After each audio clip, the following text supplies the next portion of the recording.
right, folks, today we are going to make some homemade pasta sauce. So we got some nice aromas there. Got a little onion and garlic, pepper, baby dill, got some basil, garlic salt, paprika, gotta have the adobo, and some oregano. That's all you need for the perfect pasta sauce. All right, we got that knife work in, finely diced pepper and onion, got the garlic minced. We're just gonna quarter those aromas and then got our herbs nice and chopped up. So here we go. All right, we got the pot nice and full of our tomatoes, and then we're gonna saute and caramelize the peppers, garlic, and onions. And you just wanna give the peppers and the garlic a few extra minutes because they do take a little bit longer.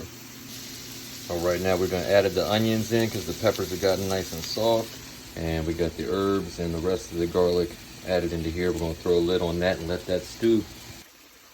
All right, we got these peppers and onions nice and caramelized, so we're gonna go ahead and transfer them on over here to this pot. All right, folks, and this is our finished product.